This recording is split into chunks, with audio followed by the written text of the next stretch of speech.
In 1824, when Thomas King's will was read aloud to his assembled family in his house at Stamford Hill in London, the numbers told a story of extraordinary wealth. An estate valued at £120,000, a sum that would be worth tens of millions in today's money. Multiple plantations across British Guiana, each with hundreds of enslaved workers. Shares in some of London's most prestigious institutions. Legacies for 6 children, carefully arranged trusts, and provisions that would take 5 years to fully distribute. The family gathered that day was receiving the spoils of a commercial empire built over half a century, an empire that had transported more than 22,000 enslaved Africans across the Atlantic Ocean. And standing at the center of this inheritance was his son William, the man who would carry that legacy forward into a new era, when the trade in human beings had been abolished, but the profits from their labor continued to flow. The story of Thomas and William King isn't just about 2 men. It's about how slavery functioned as a family business in Britain, how wealth built on human bondage was passed down through generations, and how those who made fortunes from the trade moved seamlessly through the highest levels of British society. Their participation in one of history's greatest atrocities never preventing them from receiving honors, appointments, and respect. The Kings show us something essential about Britain's relationship with slavery. It wasn't an aberration carried out by a few bad actors. It was embedded in the nation's economic and social structure, carried out by men who simultaneously served as governors of children's hospitals, members of exclusive golf clubs, and directors of Britain's most important maritime institutions. Thomas King was born around 1740, the son of Newark King, a man with connections to the East Riding of Yorkshire. The details of his early life remain murky, lost to the kind of historical obscurity that often surrounds men before they make their fortunes. But by the 1760s, Thomas had found his calling at sea, working aboard vessels engaged in the slave trade in the Caribbean and West Africa. These weren't merchant voyages in any conventional sense. These were expeditions to the coast of West Africa to purchase human beings, transport them across the Atlantic in conditions that killed roughly 15% of those embarked, and sell the survivors in Caribbean markets where they would work until they died, typically within 7 to 10 years of arrival. In 1766, at roughly 26 years old, Thomas went to Africa as second mate on the Royal Charlotte, a ship transporting the African Company's stores to Cape Coast Castle on the Gold Coast. Cape Coast Castle was one of the major European fortifications on the African coast, a massive stone structure that served as a warehouse for enslaved people, a trading post, and a symbol of European power. There, the Royal St. Charlotte took on 120 enslaved people, Thomas's first documented participation in a voyage that would define his career. These 120 individuals had been captured in the interior, marched to the coast in coffles, held in the castle's dungeons until a ship arrived. Thomas King was there when they were brought aboard, when they were packed into the hold, when the ship set sail for the Americas. It was probably during this period that Thomas met the men who would become his business partners and shape his fortune. Anthony Calvert, born in 1735, and William Camden, born in the 1730s, were already established in London's merchant community. They owned ships, traded in sugar, and had connections to the German and Huguenot merchant families in East London. Camden's family were sugar refiners in Wapping, and William had entered the family business before expanding into shipping. The Camden family business was tied to the slave economy at both ends, refining the sugar that enslaved people produced and owning the ships that transported those people to the plantations. Anthony Calvert had similar connections, part of a merchant network that understood how every part of the slave trade connected, how money could be made at every stage. Thomas served as master on ships they owned, learning the trade not just from the deck, but from men who understood how to turn human cargo into lasting wealth. He learned the mechanics of the triangular trade.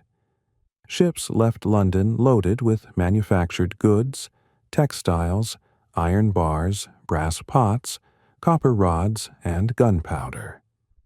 These goods were traded on the African coast for enslaved people. The ships then crossed the Atlantic on what was euphemistically called the Middle Passage. Though there was nothing middle about it, it was the central horror of the entire system. The enslaved were sold in the Caribbean or North America, and the ships returned to London loaded with sugar, rum, tobacco, cotton, and coffee. Profit at every stage, and men like Calvert and Camden had perfected the art of maximizing those profits. By 1771, Thomas was master of the Surrey, also known as the Surrey, owned by Anthony Calvert. He had risen from second mate to captain, commanding his own vessel, responsible for crew and cargo alike. But Thomas King's temperament was becoming clear, and it was violent. That year, he was involved in an incident that would see him charged with murder. According to the evidence presented at his trial, Thomas had kicked a sailor named John Warren to death while calling him an Irish son of a bitch. The charge was serious enough to bring Thomas to trial at the Old Bailey in 1776, 5 years after the incident, London's Central Criminal Court, where the most serious crimes were prosecuted. The details that survive tell us something about Thomas King's character and about the system that protected him. John Warren was a sailor, probably Irish as the slur suggests, working aboard a ship that Thomas commanded.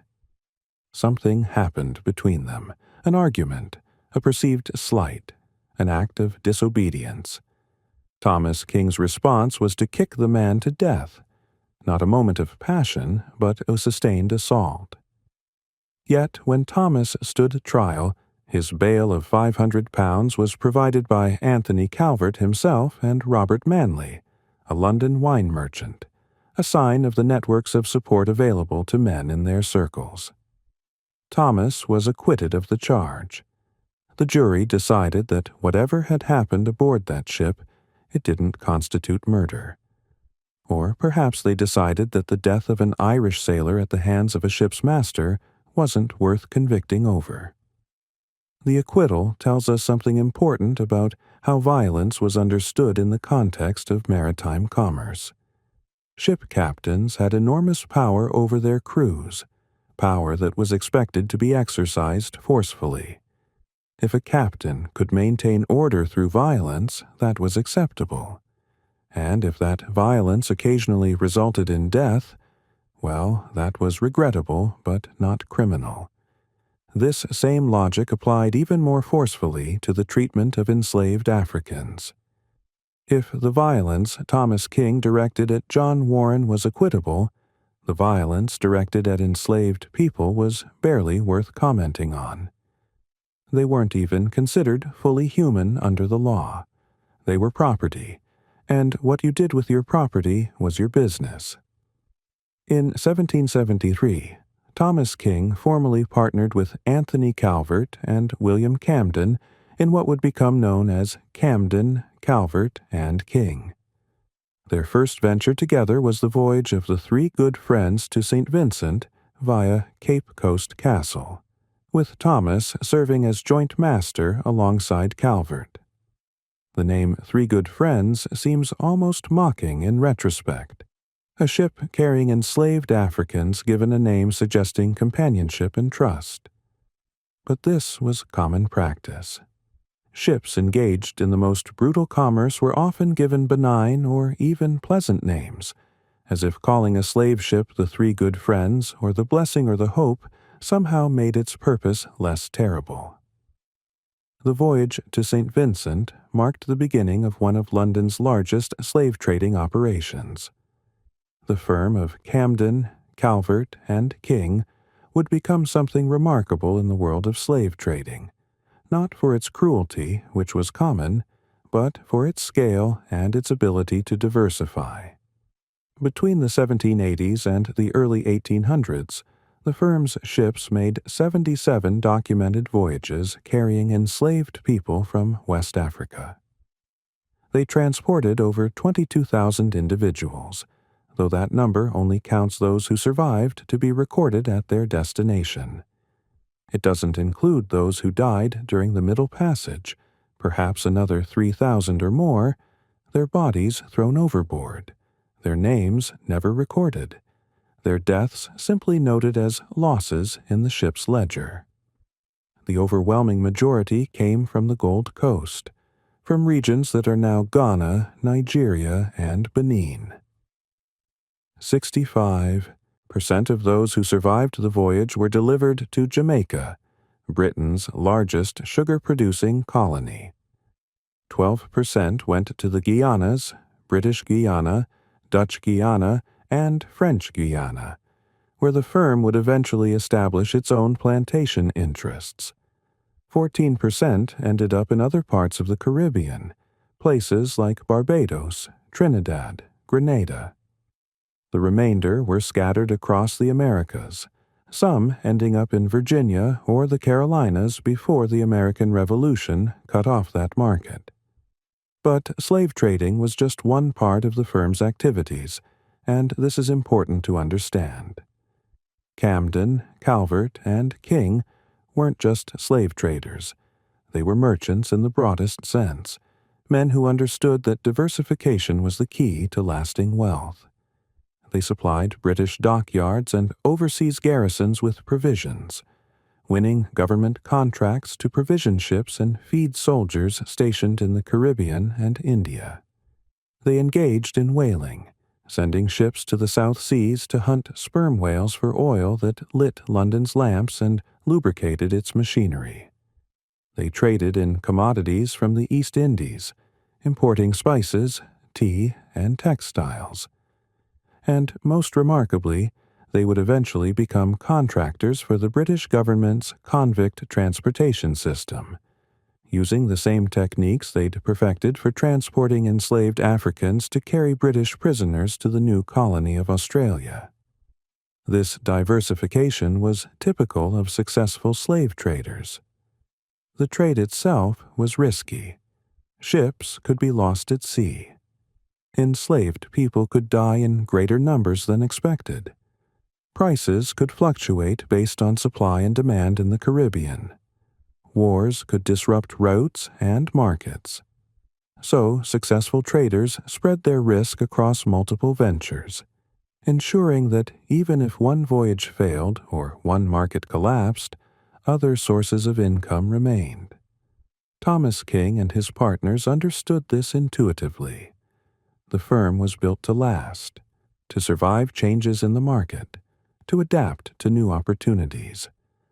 Thomas King's personal wealth grew accordingly, and with it came social advancement.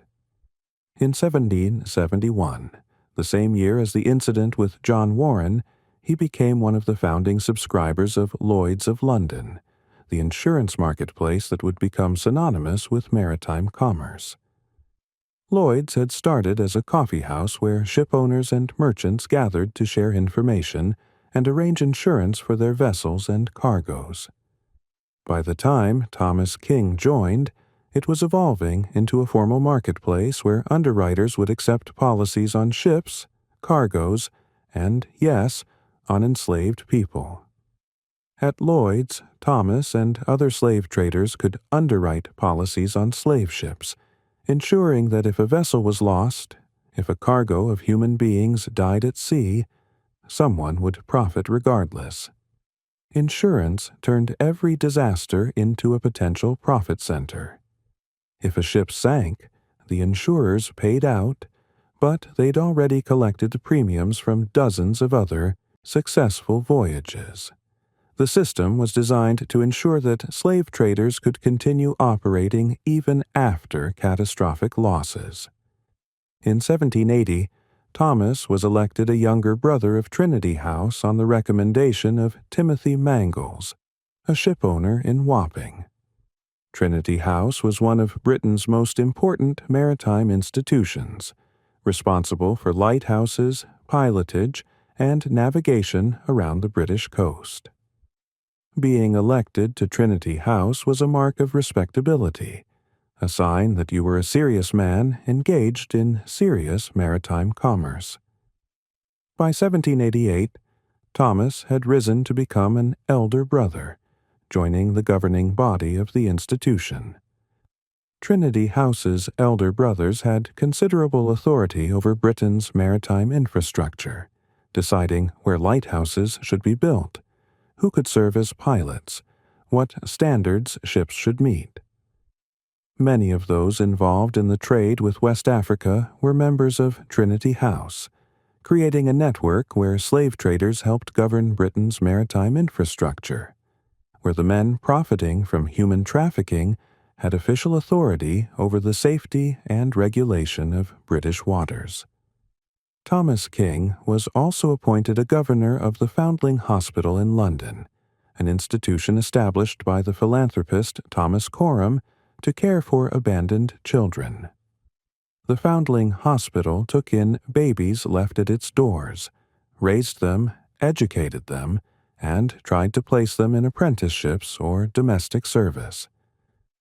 It was considered one of the great charitable institutions of Georgian London, supported by some of the city's wealthiest and most respectable citizens. The governors met regularly to discuss the hospital's affairs, to approve admissions, to oversee its finances. And there, sitting in those meetings, was Thomas King, a man whose fortune came from separating African children from their parents, from transporting those children across the Atlantic, from selling them into slavery where they would work until they died.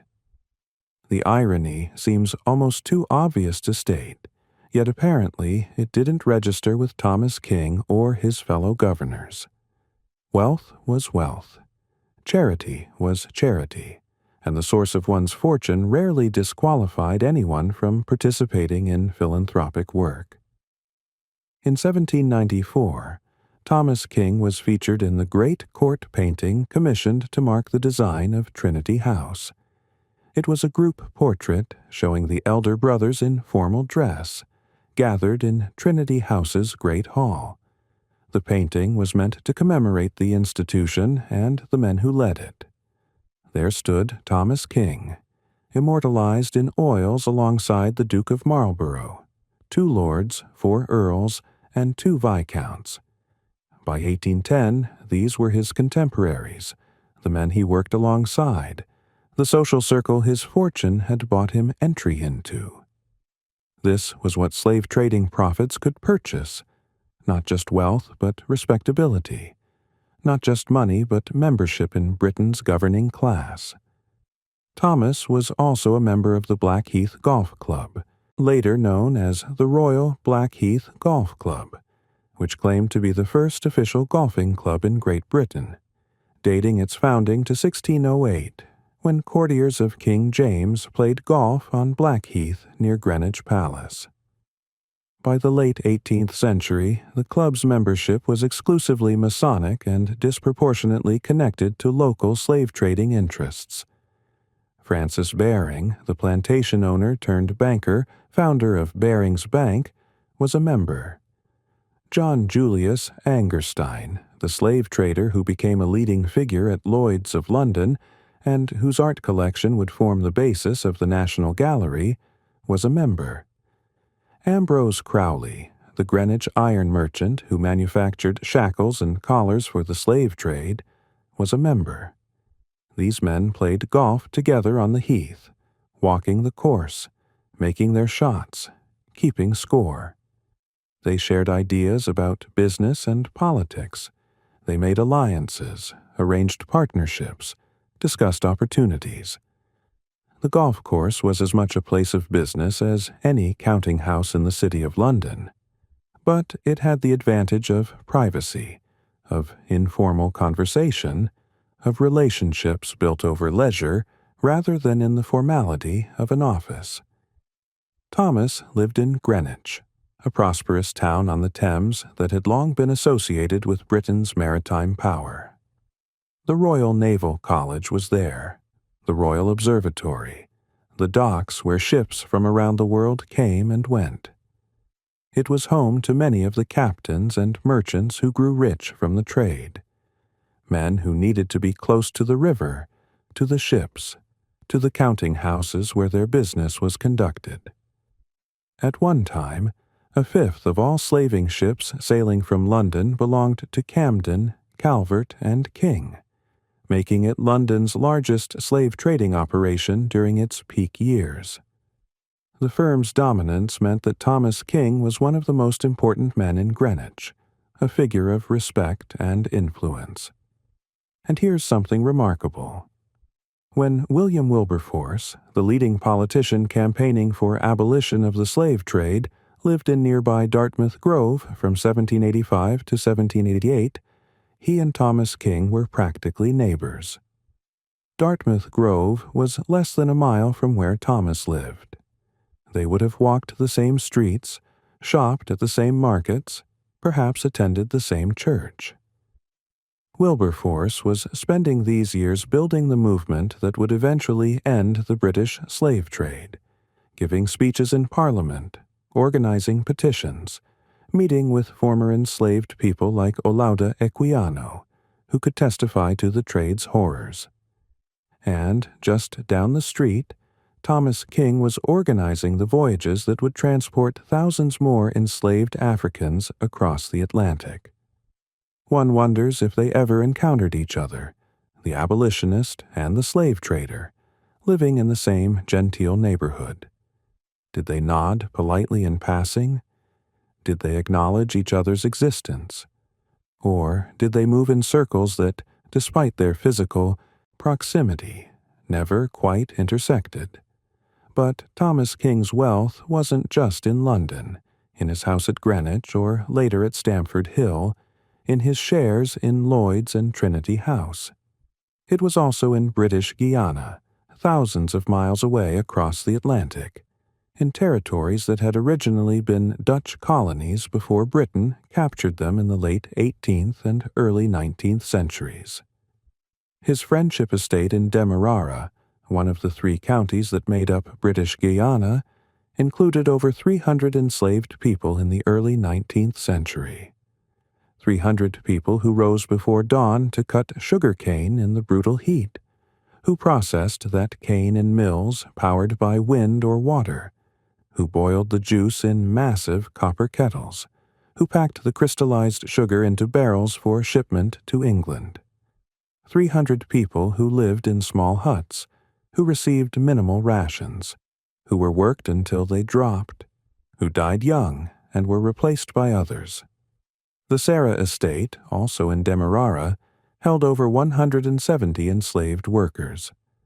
It was named after Thomas's wife, Sarah King, a reminder that slavery was a family affair, that women participated in the system too, if not as traders, then as beneficiaries, as managers, as owners in their own right after their husbands died. Thomas also owned the Schoonhoven, or Schoonhaven estate in Essequibo or Demerara. The records aren't entirely clear on its exact location. These weren't just investments on paper. These were working plantations where hundreds of people toiled under conditions that were among the harshest in the British Caribbean. British Guiana's plantations were notorious for their brutality, for their high death rates, for their resistance to any reforms. The colony had only recently come under British control, and the plantation system there had developed under Dutch rule, where even fewer protections existed for enslaved people than in the older British colonies. The death rate among enslaved workers in British Guiana was so high that the population couldn't sustain itself through reproduction. Plantation owners had to constantly import new workers to replace those who died. This wasn't unusual in the Caribbean, where sugar production killed enslaved people at terrifying rates. But British Guiana was extreme, even by those standards. Thomas King knew this. He knew that owning plantations in British Guiana meant accepting, even expecting, that a significant percentage of his enslaved workers would die every year. And he owned them anyway, because the profits from sugar were so enormous that, even accounting for the constant need to replace dead workers, the plantations remained extraordinarily profitable. In 1790 and 1791, Camden, Calvert, and King secured contracts for the Second and Third Fleets, carrying convicts to Australia. The British government was establishing a new penal colony at Port Jackson, now Sydney, and needed ships to transport convicted criminals there. The firm saw an opportunity. They had decades of experience transporting people across oceans. They had ships. They had crews. They had the organizational capacity to manage large-scale transportation. Why not apply those skills to convicts? The Second Fleet was a disaster that shocked even a British public somewhat inured to cruelty. The firm contracted to transport, clothe, and feed the convicts for a flat fee of £17, 7 shillings, and 6pence per head, whether they arrived alive or not. This was the critical detail. In the slave trade, traders had an incentive to keep their cargo alive because dead slaves couldn't be sold. But under this contract, the firm received the same payment whether the convict arrived healthy or died on the voyage. There was actually an incentive to minimize costs by providing as little food and care as possible, because the less spent on the convicts, the more profit remained. Of the 1,006 convicts embarked on 3 ships, the Surprise, Neptune, and Scarborough, 273 died during the voyage, a mortality rate of 26%. Another 486 landed sick, nearly half of those who had boarded. The scenes at Port Jackson when the ships arrived in June 1790 were horrific. Convicts were deliberately starved, kept chained below decks for months, frequently refused access to fresh air. Scurvy ravaged them, along with dysentery and typhus. On the Neptune, the worst of the 3 ships, convicts lay in their own waste, too weak to move, their bodies covered with lice. Those unable to walk were slung over the side in nets like cargo being unloaded. Many died within hours or days of landing, their bodies too broken to recover even with food and medical care. Captain William Hill, commander of the guard, wrote afterward that the ship's masters believed, "The more they can withhold from the unhappy wretches, the more provisions they have to dispose of at a foreign market, and the earlier in the voyage they die, the longer they can draw the deceased's allowance to themselves." This was the logic of the contract made manifest. The masters were selling provisions that should have gone to the convicts, profiting twice, once from the government payment and once from selling the withheld supplies. When news reached England, public and official response was shock. Newspapers reported on the horrors. Members of Parliament demanded answers. An inquiry was held. Donald Traill, master of the Neptune, was described as a demented sadist. He was privately prosecuted for murder, along with his chief mate William Ellerington, charged with killing an unnamed convict, a seaman named Andrew Anderson, and a cook named John Joseph. But after a trial lasting 3 hours before Sir James Marriott in the Admiralty Court, the jury acquitted both men on all charges without even waiting for the judge to sum up the evidence. The message was clear. Whatever had happened aboard those ships the legal system wasn't going to hold the masters or the firm accountable. And here's the remarkable part. Camden, Calvert, and King had already been contracted by the government to prepare the Third Fleet before the news of the Second Fleet's horrors became public. The government either didn't know or didn't care enough to cancel the contract. The Third Fleet sailed in February, March, and April of 1791, 11 ships carrying over 2,000 convicts. The firm had learned that too much death brought unwanted attention. The Third Fleet's mortality rate was lower, though 173 male convicts and 9 female convicts still died during the voyage, about 8%. It was still terrible, but it was within what the government apparently considered acceptable losses. The fundamental approach, treating human beings as cargo to be transported as cheaply as possible, while still staying barely within the bounds of what public opinion would tolerate, remained unchanged. Thomas King married a woman named Sarah, and they had 6 children together. There was Sarah Amelia, the eldest daughter, who would marry Thomas Pendaws Smith, a surgeon from Stoke Newington in 1815. Thomas settled £8,000 on her ahead of the marriage, with another £6,000 to follow. This was an enormous dowry, ensuring that Sarah Amelia could marry respectably, that her husband would be a professional man of standing. When Thomas Pendaws Smith died, leaving Sarah Amelia a widow, Thomas King made additional provisions for his daughter and her children in the codicils to his will, showing a father's care for his family's well-being even across generations. Then there was William, the eldest son, born around 1785, who would inherit the bulk of the business interests. There was Anthony Calvert King, named after Thomas's close friend and business partner, a sign of how deep that relationship ran.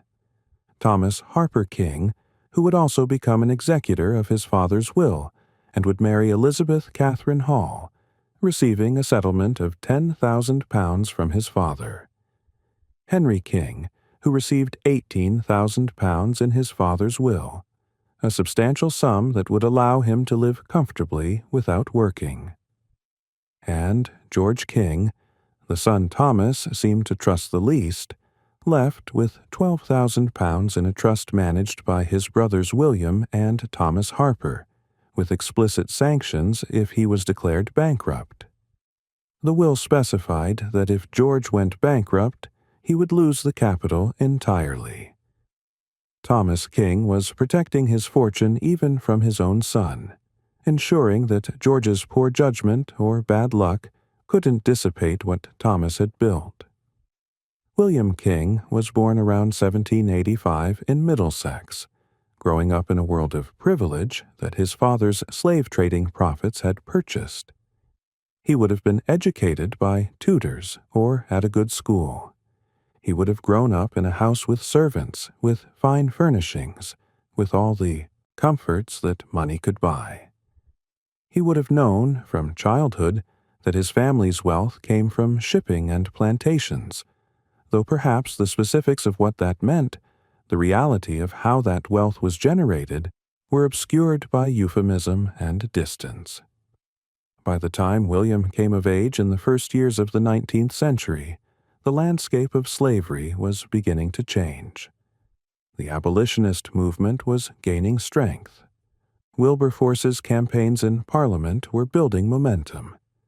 And in 1807, Parliament passed the Act for the Abolition of the Slave Trade. The Act didn't end slavery. It ended Britain's participation in the transatlantic slave trade. British ships could no longer legally transport enslaved Africans from Africa to the Americas. The penalty for violating the act was a fine of £100 per enslaved person and the loss of the ship. The enslaved people would be freed. It was a significant moment, the result of decades of campaigning by abolitionists. But for families like the Kings, it was more of an adjustment than a catastrophe. The firm of Camden, Calvert, and King could no longer legally transport enslaved Africans across the Atlantic, but the plantations remained. The system of slavery in the British Caribbean continued, and the firm adapted. William Camden had died in 1796, but the firm continued under the same name. Anthony Calvert died in 1809, 2 years after the abolition of the slave trade, and still the name persisted, now primarily under Thomas King's control, with William increasingly involved in the business.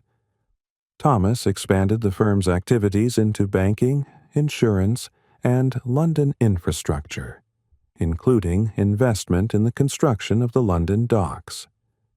The London docks opened in 1802, a massive engineering project designed to handle the enormous volume of shipping coming into the Thames. Ships carrying sugar, rum, coffee, and cotton from the Caribbean needed modern facilities to unload their cargoes efficiently. Thomas King saw the opportunity and invested.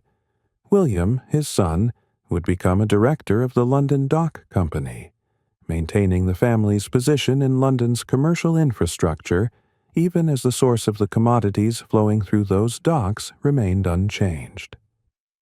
There was even a ship named after Thomas King, the Thomas King, a Thames-built vessel that carried sugar and rum from Demerara. A painting from 1827 by William John Huggins shows the ship entering the London docks, sails full, flags flying, a beautiful image of a merchant vessel going about its business. The painting hangs in museums today as an example of maritime art from the period. But that ship, bearing Thomas King's name, was carrying the products of enslaved labor from plantations that Thomas King owned. The sugar and rum in its hold were produced by people who had no choice but to work, who received no payment for their labor, who could be bought and sold along with the plantations where they worked. The Aist painting is beautiful. The reality it depicts is not. When Thomas King died around 1824, his will revealed the full extent of what he'd built over more than 5 decades. The £120,000 was divided carefully among his children, with specific amounts designated for each.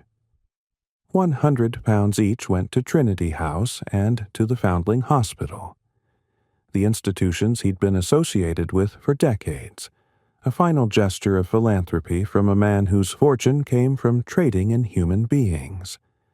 Monetary legacies of £100 to £1,000 went to friends and nephews, maintaining the networks of obligation and reciprocity that bound together London's merchant class. £2,000 went to Eliza Sarah Hunter, possibly a natural daughter, who had been at school with the Mrs. Exeter in Cumberland Street, a reminder that even wealthy married men had complicated personal lives. His wife Sarah received an annuity of £1,500 per year and the use of the house at Stamford Hill, ensuring that she could maintain her standard of living. The bulk of everything went to William, the residual legatee and primary executor of the estate. All the legacies were to be paid 5 years after Thomas's death, with interest accruing in the meantime, allowing the estate to continue generating income even as it was being distributed. It was a carefully constructed will, the work of a man who understood how to structure wealth to preserve it across generations. William King took over the Friendship and Sarah estates in British Guiana, inheriting not just the land, but the hundreds of enslaved people who worked them. He became a partner in Thomas and William King, merchants of London, carrying on the family's Caribbean trade. Sugar and rum still flowed from British Guiana to London. The plantations still operated. The enslaved people still worked. Only now William was in charge, managing the business his father had built. But now he was operating in a different world. The slave trade had been abolished. public opinion was increasingly turning against slavery itself. The abolitionist movement, having won the battle against the trade, turned its attention to ending slavery in the British Empire entirely. In 1833, Parliament passed the Slavery Abolition Act.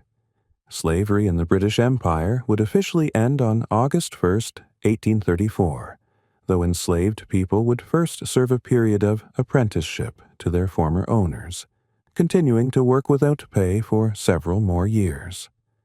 But the act included a provision that would shape the rest of William King's life and secure his family's fortune. The British government would pay compensation to slave owners for their loss of property. £20 million was allocated, an enormous sum, about 40% of the government's annual budget. It was one of the largest bailouts in history, and it didn't go to the people who had been enslaved. It went to the people who had owned them, and here's where William King truly profited from his inheritance. He was awarded compensation for the enslaved people on multiple estates. The Friendship Estate in British Guiana, with its over 300 enslaved workers. The Sarah Estate, with over 170. The Good Success Estate in British Guiana. The Good Interest Estate in British Guiana. The Union Estate in Trinidad. He also received compensation as a bond creditor for the Geneva Estate in Dominica, meaning he had loaned money secured against that plantation and its enslaved workers. The exact amounts William King received aren't specified in all cases, but compensation payments for estates of this size typically ran into tens of thousands of pounds. When you consider that the British government paid out approximately £20 million in total compensation, and that 9 of the top 10 mercantile recipients were involved in British Guiana plantations, William King was collecting on one of the largest payouts in the entire compensation scheme. This money, paid by British taxpayers, went to William King not because he had been wronged, but because he had been deprived of his legal right to own human beings. Think about that for a moment. The government decided that ending slavery was important enough to pay for, but the payment went to the enslavers, not the enslaved. The people who had worked without pay for their entire lives, who had been bought and sold like cattle, who had been beaten and starved and worked until their bodies gave out, they received nothing. They were simply told they were now apprentices, who would continue working for their former owners for several more years before gaining complete freedom. William King took his compensation money and continued in business as a West Indies merchant, trading in the sugar and rum that apprenticed and eventually free laborers still produced. The end of slavery didn't end his business. It just changed the paperwork. William King lived until April 26, 1861. He died a wealthy man, his fortune built on the foundation his father had established, refined through his own business acumen in a changing world. The transition from slave trader to slave owner to recipient of slavery compensation represented a family adapting across 3 generations of Britain's involvement with slavery. Thomas King transported enslaved people. William King owned them. And when forced to give them up, William collected payment from the government. At each stage, the Kings found a way to profit from human bondage. The Kings were never apologetic about their wealth. They never expressed doubt about its sources. They never seemed to have questioned whether building a fortune on the enslavement of 22,000 people, on the labor of hundreds more on their plantations, on the deaths of thousands during the Middle Passage, was acceptable. They simply did it, accepted the rewards, and passed them on to the next generation. What's remarkable about Thomas and William King isn't their uniqueness. It's how representative they were. The slave trade and plantation slavery created dozens, if not hundreds, of families like the Kings. Families who started with ships and ended with estates. Families who moved through the highest levels of British society, who held positions of civic responsibility, who were painted in prestigious group portraits, who played golf with dukes and earls, who served as governors of charitable institutions. Their wealth bought them acceptance, and their acceptance allowed them to continue profiting from slavery long after it became unfashionable, even after it became illegal. When William King died in 1861, slavery had been abolished in the British Empire for 28 years. The American Civil War was raging across the Atlantic, and within 4 more years, slavery would be abolished in the United States as well. But the King's wealth remained. The estates they'd purchased with slave trading profits still stood, now operated by paid labor but still owned by the family. The positions they'd secured in London's commercial infrastructure, the directorships and the partnerships, continued. The compensation they'd received for being forced to stop owning human beings had been invested in new ventures, generating new income. All of it was still there, passed down to the next generation, the source of it gradually fading from memory, becoming just the family business, just old money, just wealth without any particularly troubling origin story. The Kings represent something important about how slavery worked in Britain. It wasn't just about the ships crossing the Atlantic, though those were essential. It wasn't just about the plantations in the Caribbean, though those generated the profits. It was about how those activities connected to everything else, about how slavery was woven into the fabric of British economic and social life. Thomas King was a slave trader, but he was also a founder of Lloyd's, an elder brother of Trinity House, a governor of the Foundling Hospital. His wealth from the slave trade allowed him to invest in dock construction, in banking, in insurance, in all the other industries that made Britain wealthy.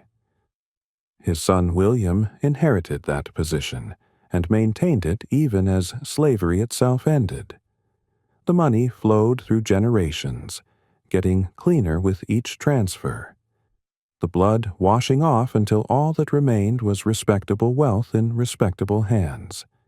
And the Kings show us how slavery functioned as an inheritance, how it created dynasties. Thomas King went to sea on slave ships and built an empire. William King inherited that empire and adapted it as the world changed. Neither of them seem to have lost sleep over the 22,000 people their firm transported, over the hundreds who died on those voyages, over the hundreds more who labored and died on their plantations in British Guiana, over the convicts who died in the Saai, holds of ships contracted to Camden, Calvert, and King.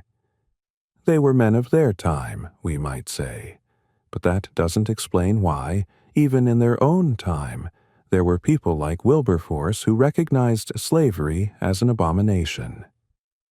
Being a man of your time is a choice, and the Kings made theirs repeatedly over decades, across 2 generations. The compensation William King received for his enslaved workers represents one of history's great inversions of justice. The people who had been wronged received nothing. The people who had done the wronging received payment from the government. And that money, like the wealth his father had accumulated, like the estates and the ships and the investments, it all stayed in the family. It became part of Britain's wealth, part of the foundation that the country built its Victorian prosperity upon. £20 million paid to slave owners helped capitalize new industries, helped build railways, helped fund the expansion of the British Empire. The money didn't disappear. It transformed. It invested. It multiplied. And families like the Kings were at the center of that transformation. Today, there's a recognition that these stories need to be told, that men like Edward Colston and Robert Milligan, whose statues have come down in recent years, were not lone bad actors but representatives of a system. Thomas and William King were part of that system. They weren't its most famous members. They didn't have statues erected in their honor. They didn't give their names to streets or schools. But in some ways, that makes them more important to understand.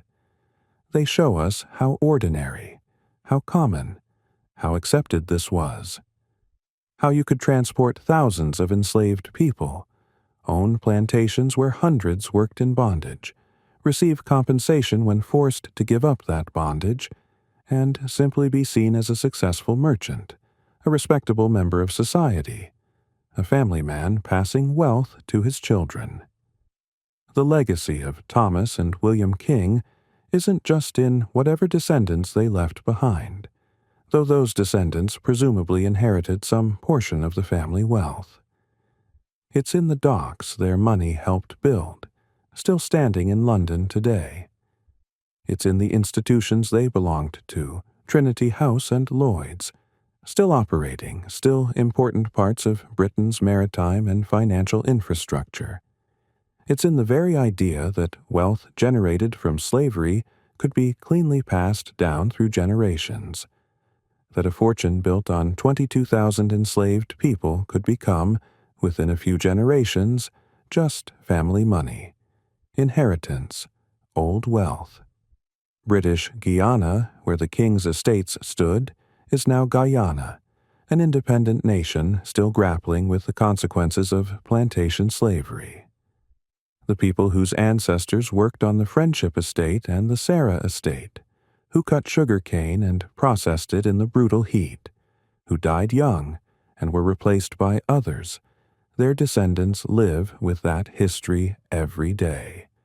They live in a country whose economy was structured around sugar production, where the best land still bears the scars of that plantation system, where inequality and poverty can be traced directly back to the centuries of slavery and indenture that followed. The kings made their choices. They chose profit over conscience, accumulation over abolition, wealth over any recognition of the humanity they were trading in. And those choices paid off, at least in worldly terms. Thomas King died wealthy and honored, his obituary no doubt listing his many accomplishments, his membership in important institutions, his charitable work, his successful business. William King inherited that wealth and added to it, collecting compensation for enslaved workers he'd inherited from his father, continuing to trade in Caribbean goods even after slavery ended. Neither of them faced justice for what they'd done. Neither of them had to give back what they'd taken, beyond the compensation they received for giving up their property. The system protected them, rewarded them, and allowed them to pass it all on to the next generation. That's the legacy of the kings. Not just what they did, but what they were allowed to do, and how little consequence they faced for doing it. They show us that slavery in Britain wasn't carried out by monsters hiding in the shadows. It was carried out by respectable merchants, by members of good society, by men who were simultaneously governors of children's hospitals and transporters of enslaved people. That's what makes their story so important. The kings were Britain's slave trade, ordinary men doing terrible things and being rewarded for it, building fortunes that lasted long after the trade itself ended.